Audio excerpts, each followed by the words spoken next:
Bienvenue sur le podcast Autrement. Aujourd'hui, je suis très heureuse d'avoir avec moi Patricia Filiard-Trop. Salut Patricia! Salut Lauriane, ça va bien? Ça va très bien, toi? Oui, merci. Ben, merci d'avoir accepté mon invitation, Patricia. Fait que je te présente là sommairement parce que je te connais quand même bien. Moi, ça fait longtemps Oui, qu'on se on a connaît. eu plusieurs collaborations dans différentes sphères. Oui, exactement. C'est ça. Ouais. Donc c'est ça, mais aujourd'hui, je voulais te jaser plus dans ton rôle de ton entreprise KPF Communication Ouais. en lien, entre autres. Là, on s'est parlé pour t'es spécialiste aussi en SEO. Ouais. Là, aujourd'hui, on va parler plus de site web, mais Ouais. bref, t'as plusieurs chapeaux, mais dans Ouais. le domaine du web, entrepreneur web, et tout aussi Tout à la à tête fait. de ton entreprise. Ouais. Fait que c'est ça, aujourd'hui, je voulais qu'on jase plus de sites web parce que j'accompagne souvent des entrepreneurs qui sont plus dans leur début ou qui commencent, puis c'est quelque chose qui revient vraiment souvent, puis tu dois l'entendre très souvent toi aussi. Ouais. Est-ce que, on fait quoi avec un site web? Est-ce que ça prend absolument un site web? Est-ce qu'on doit avoir ça quand on commence? Où est-ce qu'on se positionne par rapport à ça? Je l'entends aussi très souvent. Hier même, je parlais avec une prospect justement qui veut un site, qui se lance en affaires dans le domaine de la relation d'aide, puis qui savait pas. Est-ce que un petit site d'une seule page, est-ce que ça me prend un site complet avec un blog? Puis là, ça devient facilement là, on se sent vite dépassé par comme tout ce qu'il y aurait à faire autour du site web. Puis tu vas avoir aussi l'autre école de pensée qui dit je suis sur les réseaux sociaux, j'ai pas vraiment besoin de site web. Ce qui est pas 100% faux, honnêtement, parce que c'est une autre plateforme, les réseaux sociaux, que le site, mais ça répond justement à d'autres besoins que le site, en fait, est pas mal le seul jusqu'à présent qui répond. Donc, un lieu où on retrouve tout ce qui concerne un entrepreneur et toutes les manières, en fait, de le contacter puis de demander un devis et de développer une relation d'affaires avec, finalement. Donc oui, le site web, c'est clairement, absolument encore d'actualité, mais ça dépend le type, en fait, où est-ce que la personne se situe, à quel niveau elle est dans son cheminement d'affaires. Est-ce que ça lui prend un petit site one-pager qu'on va appeler, donc une seule page, toute l'info est là, ou un site peut-être plus élaboré. OK, super, parfait. Ben oui, puis en fait, est-ce que tu peux juste, là, sommairement, là, tu dis oui, tout se retrouve au même endroit, mais y a-tu d'autres raisons, tu sais, que tu dirais que ça prend un site web puis les réseaux, peut-être c'est pas suffisant ou tout ça? Ben, en fait, c'est qu'un site web va être assujetti à un algorithme, mais pas le même. Pas le même que les réseaux sociaux. Puis les réseaux sociaux, honnêtement, les algorithmes sont très sévères parce que ça va être beaucoup sur le divertissement, sur le tape à l'œil, des photos, tu sais. C'est pas pour rien, on va voir beaucoup des memes, des trucs rigolos qui vont prendre beaucoup plus de place que du contenu peut-être, je dirais, de plus grande qualité, qui est un petit peu plus niché. Donc, c'est certain que il faut être sur les réseaux sociaux, je le suis, mais je vais jamais dire aux gens « Ah, t'as une page Facebook, t'as une page Instagram, t'as pas besoin de site web », parce que ça fonctionne complètement différemment. Si je vais sur ta page Instagram, ça va prendre un certain temps, il va falloir que je regarde plusieurs contenus pour savoir qu'est-ce que t'offres comme service, puis si vraiment on peut travailler ensemble. Si je vais sur ton site web, rapidement, je vais avoir un onglet « Service », ben je vais savoir tout de suite qu'est-ce que t'offres comme service, puis comment je peux entrer en contact avec toi. Alors, souvent, notre prospect, il est pas au même niveau, soit dans la pyramide de conscience de son problème, de sa situation, il est pas au même niveau quand il va aller sur un site web qui est prêt à probablement prendre un rendez-vous, un appel découverte, que lorsqu'il scrolle sur les réseaux sociaux, puis que tout d'un coup, il va voir un reel de Lauriane qui lui parle d'entrepreneuriat dans le domaine des professionnels de la santé, puis je me sens interpellée, mais ça se peut que je continue à swiper, puis bon, je vais me souvenir de la face de Lauriane, elle va revenir éventuellement, mais je sais pas à 100% qu'est-ce qu'elle fait, je sais qu'elle a une certaine crédibilité, évidemment, elle a un background, elle donne des conseils, mais si je veux vraiment voir est-ce qu'on peut travailler ensemble, je vais aller sur son site.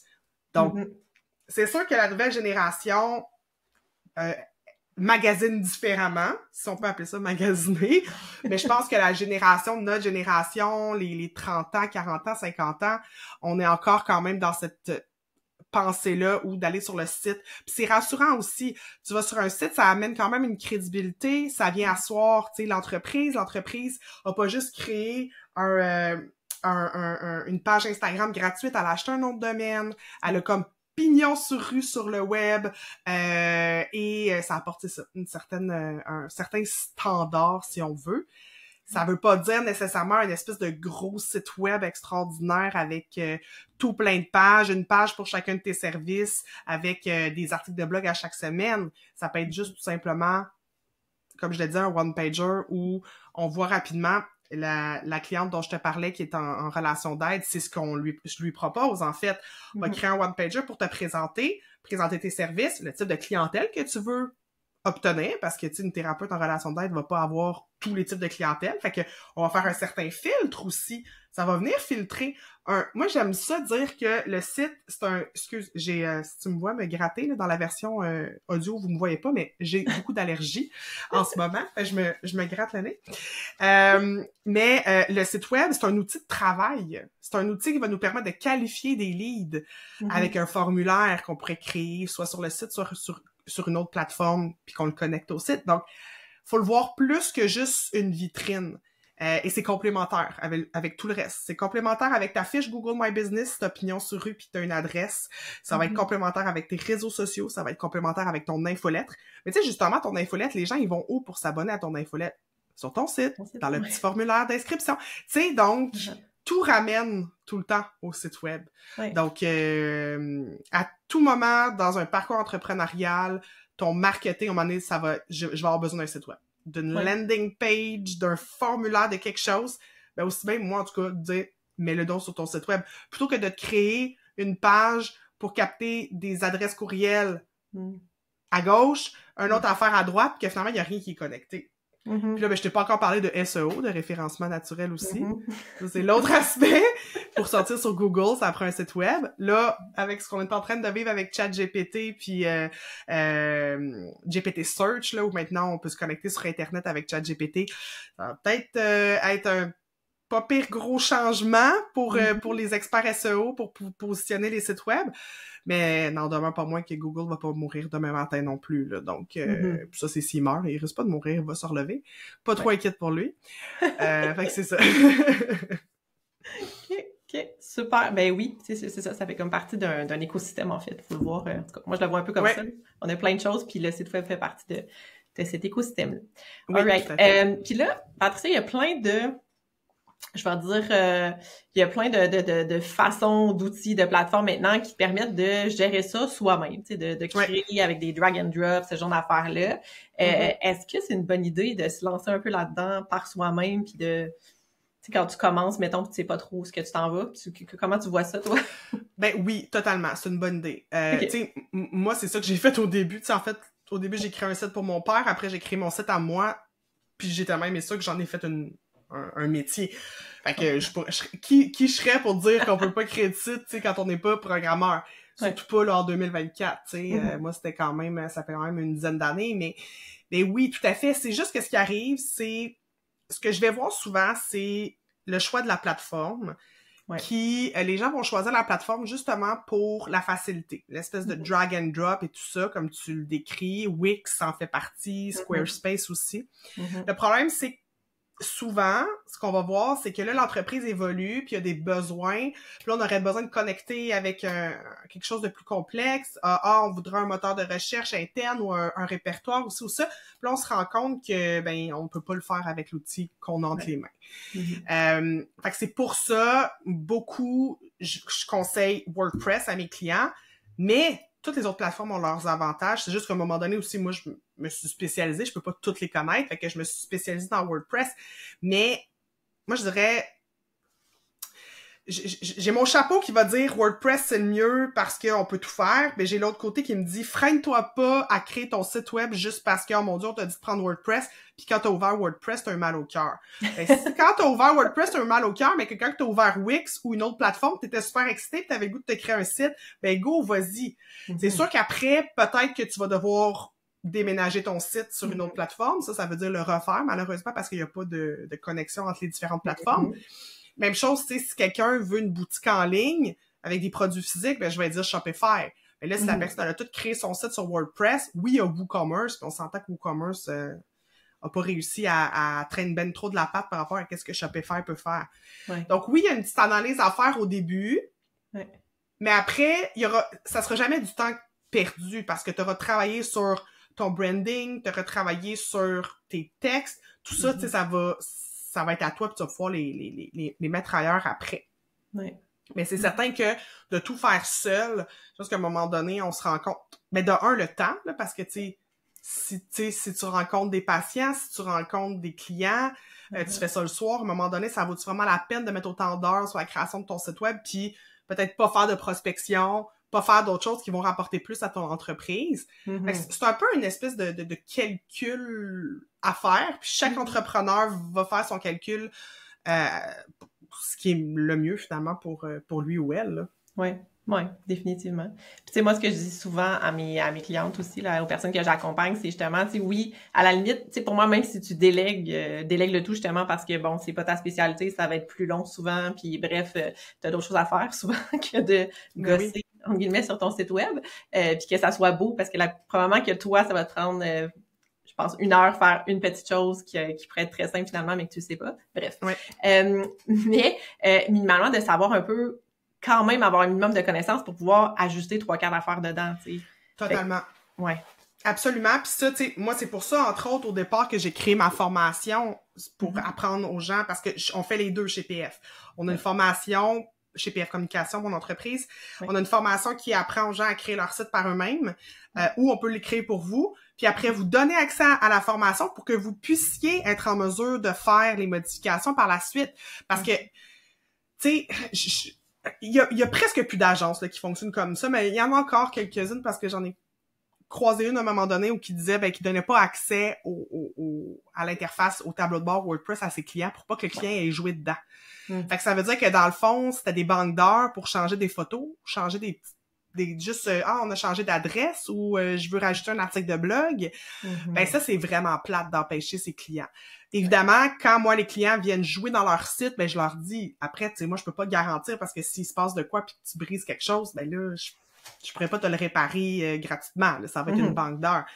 Mais la personne va quand même sauver beaucoup d'argent à pouvoir aller elle-même mettre ses articles de blog en ligne, ou des épisodes de podcast, ou peu importe le type de contenu, ajouter un service, modifier un texte qui finalement est plus aligné avec ton offre, puis là tu fais « Ah ouais, ma page de vente, ben, je vais... » Et ça, c'est la base là, de pouvoir permettre au client de le faire. Là. Ça, c'est tout à fait. Fait que oui, c'est un peu le rôle du client de rester informé. Il peut, tu sais, j'en ai des clients qui nous délèguent à 100%, tout ça, mais la majorité vont quand même avoir une petite base, puis vont vouloir, puis tu sais, soit eux ou quelqu'un dans leur équipe, tu sais, une adjointe virtuelle qui va avoir une base, puis qui va pouvoir aller le faire, puis qui est déjà à l'intérieur dans l'entreprise, qui connaît l'entreprise, qui peut se revirer sur un dizaine. Tu sais, nous, c'est sûr, si tu nous demandes de publier un article de blog, ça se fera pas en 15 minutes, là, tu sais, ça va prendre 2-3 jours, on a un pipeline à respecter. Donc oui, il y a des avantages, absolument. Après, c'est sûr, quand tu passes par une agence pour créer ton site, ben c'est clair que c'est des professionnels, donc c'est sûr que le site va être de meilleure qualité que si tu le fais par toi-même. Ça veut pas dire que le site que tu as fait par toi-même t'amènera pas des clients. Il y a plein de choses. Comme je disais, c'est un peu une équation où, de un, est-ce que j'ai les fonds pour engager une entreprise, une agence, et est-ce qu'après je vais être capable de faire des modifs parce que le budget sera pas illimité non plus, là, tu sais. Donc, c'est ça, Ben, ou tu sais, au moins, est-ce que j'ai les fonds pour faire justement la base, quelque chose qu'après ça, je peux justement un peu moduler, adapter, peaufiner, puis tout ça.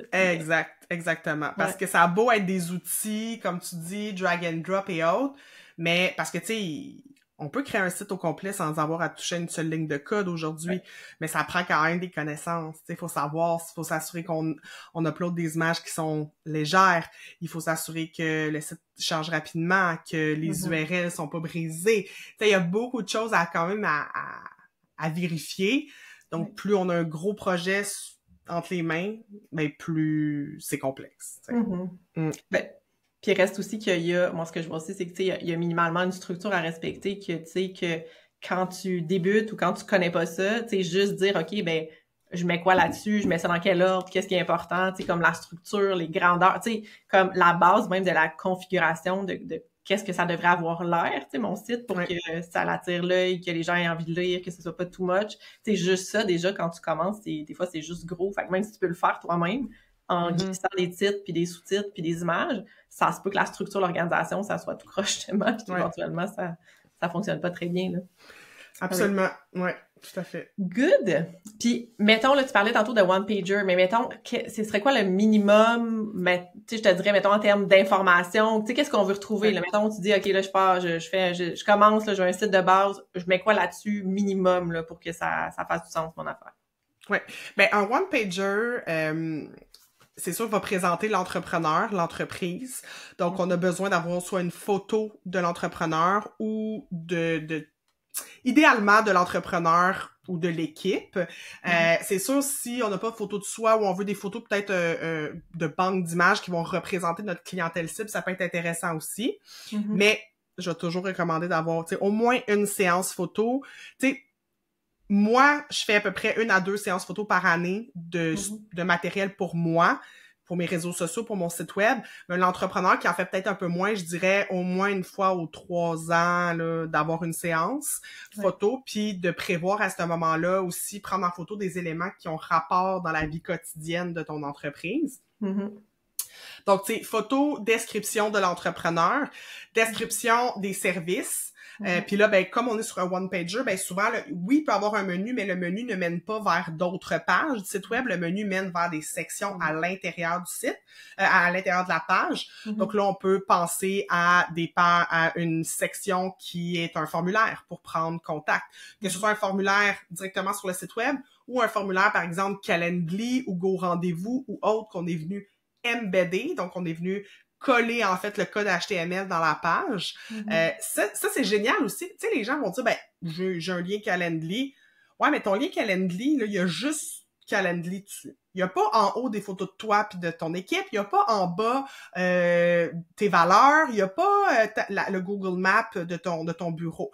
Fait que de venir l'embedder à l'intérieur de ton site, ben là, tu viens l'ajouter dans ton écosystème à toi, sur ta page à toi, sur ton site à toi. Puis tu peux même changer même un peu le design et tout pour changer les couleurs pour que ça fitte avec ton branding. Donc, évidemment aussi, s'il y a une infolettre, ce que je recommande vraiment beaucoup, une inscription donc à l'infolette, donc un formulaire quand même assez rapide à visualiser, soit en pop-up ou en tout cas dans le footer, quelque chose de facile à voir pour s'inscrire à l'infolettre. Puis après, ben ça dépend, tu sais, si on veut mettre son feed Instagram, on peut l'intégrer aussi à même sa page. On peut mettre des témoignages de clients qui ont été satisfaits, avec qui on a travaillé, si on a le droit, si notre ordre professionnel nous le permet. On peut mettre aussi des certifications. Tu sais, si on est certifié, si on a, tu sais, par exemple, un thérapeute qui aurait telle certification, on pourrait dire, ben, tu sais, je suis certifié de ça.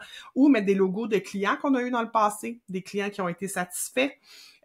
Donc, tous les aspects, toutes les choses qui vont venir ajouter de la crédibilité à cette page-là et qui vont amener des arguments de persuasion, en fait, pour que la personne ait envie d'entrer en contact avec nous puis prendre un rendez-vous.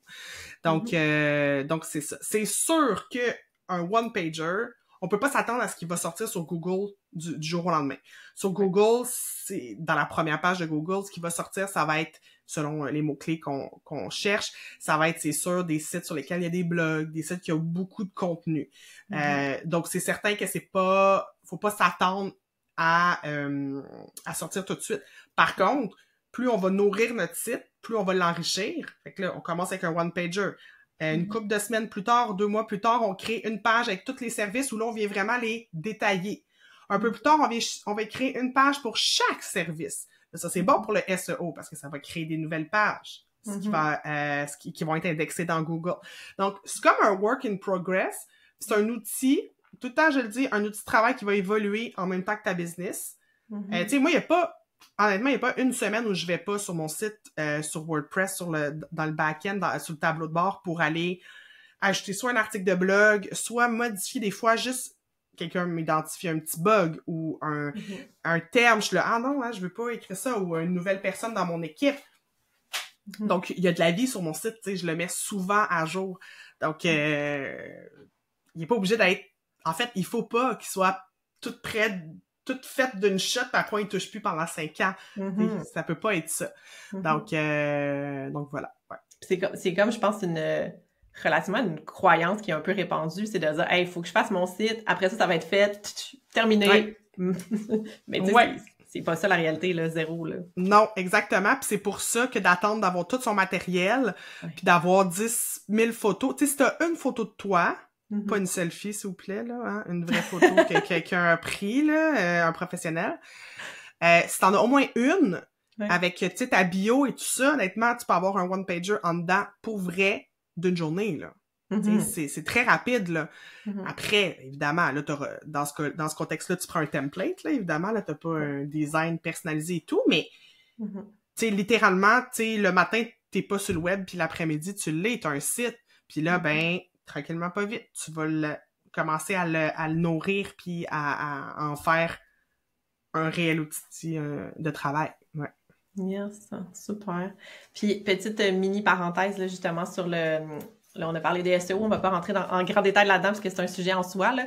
Mais justement, tu sais, tout ton contenu, ben, d'un, tu as dit SEO. Est-ce que tu peux nous dire? Oui, c'est ça. C'est quoi? SEO, ouais, c'est pour Search Engine Optimization. En fait, c'est le référencement naturel. Donc, c'est les efforts qu'on fait sur un site web pour qu'il sorte dans les moteurs de recherche traditionnels comme Google, Bing. Donc, ouais, c'est ça. Ouais. C'est bon, merci pour la précision pour ceux qui sont moins familiers. Puis c'est ça, puis dans le fond, c'est comme t'expliquais un petit peu, c'est que plus, éventuellement, oui, plus tu vas avoir du contenu, plus tu vas avoir des articles, plus Google va savoir, ou en tout cas les moteurs de recherche vont savoir qu'est-ce que tu fais concrètement, ben plus, justement, tu vas être... mieux tu vas être référencé, on va dire ça comme ça, puis plus tu vas arriver, là. Mais ouais, c'est quelque chose qui se fait à long terme. Puis on parle au début, j'ai travaillé avec toi et ton équipe pendant... T'sais, on a fait tout le SEO de mon site web, c'est encore work in progress. Là, je travaille beaucoup là-dessus, mais tu vois, c'est quelque chose qui fonctionne, mais avec le temps, ça fait longtemps que moi, mon site est en ligne, puis qu'on l'a adapté, modifié, peaufiné, raffiné, je cherche les mots-clés, etc. Puis que là, j'ai des articles qui sortent comme dans les premiers résultats de Google, mais tu sais, c'est pas quelque chose qui se fait du jour au lendemain, tu sais, fait encore totalement. Mais c'est comme l'entrepreneuriat en général, tu sais, c'est un peu le même, tu sais, c'est un marathon, là, c'est pas une course, un sprint, tu sais, puis oui, les résultats viennent, il y a des résultats qui viennent plus rapidement, il y en a qui, ça dépend de la sphère d'activité, mais il y a des résultats qui viennent, tu sais, après 2 ans, puis oui, ça peut être décourageant au début, et il y a rien qui vient sans effort dans la vie. Tu sais, oui, des fois, il y a des petits quick wins où on va faire comme un coup de circuit. C'est rarement ça qui perdure. Donc, tu sais, comme n'importe quelle habitude dans la vie, que tu veux intégrer une nouvelle habitude dans ta vie, tu sais, ça prend un certain temps. Donc, ça peut être décourageant un petit peu, le SEO, pour ça. Par contre, moi, ce que je dis tout le temps, puis je compare le SEO à la publicité payée, c'est que, tu sais, moi, le SEO, je le vois comme t'as une chaudière, puis t'as un robinet avec une petite goutte, puis l'eau coule tout le temps, mais des petites gouttes après petites gouttes. Puis l'autre côté, t'as une chaudière avec un robinet qui est ouvert au max. Ça, c'est la publicité. Mais ta chaudière, elle va se remplir beaucoup plus vite. Mais à un moment donné, là, ça va coûter trop cher, là. Ça coûte cher, là, remplir la chaudière d'eau, là. Fait qu'à un moment donné, tu peux pas payer 4000 pièces de pub en 1 mois, là. Donc, il va falloir que tu aies des stratégies organiques à côté.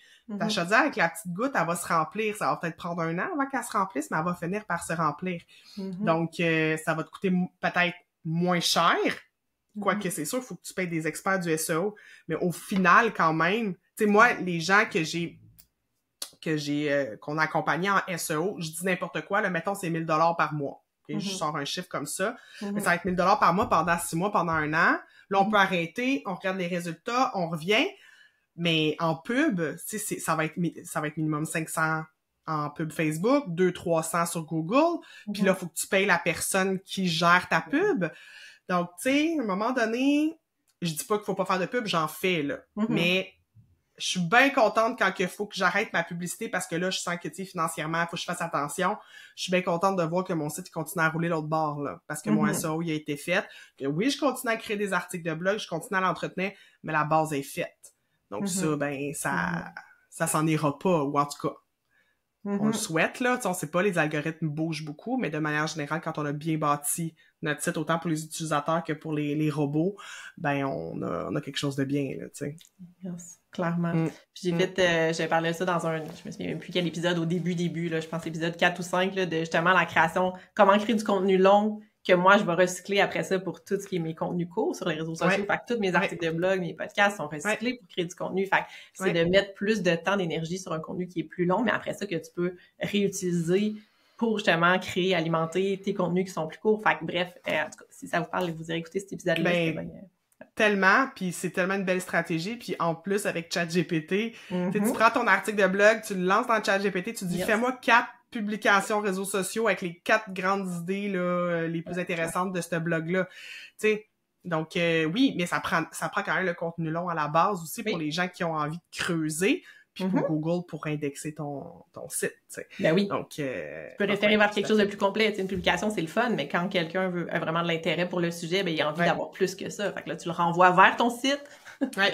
Absolument. Oui, tout à fait. Ouais. Cool! Super! Ben merci, Patricia, pour toutes ces belles informations. Puis là, on a parlé de PF Communication, on a parlé... Est-ce que tu peux nous dire un peu si on a besoin de vous, si on veut vous retrouver, si on veut savoir vous êtes où? Absolument. Donc, en fait, PF Communication, donc une agence de création de sites web, de SEO, de référencement naturel. Et là, depuis les 2 dernières années, 1 an et demi, 2 ans, on est dans la loi 25 aussi. Ça, c'est un autre sujet très important, mais quand même une autre espèce de chapeau là qu'on met sur la tête des entrepreneurs où on leur demande d'être conformes puis de protéger les données personnelles des internautes. Donc, ça aussi, on le fait. On aide nos clients à conformer leur site à la loi 25. Et également, on les accompagne s'ils veulent mettre en place une infolettre. Donc, on est partenaire avec Cyber Impact pour ça.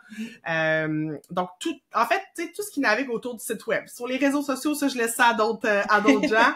Mais ce qui est sur le site, on s'en occupe, donc voilà, vous pouvez nous contacter, me suivre sur Instagram, Facebook, LinkedIn, je suis pas mal un peu partout.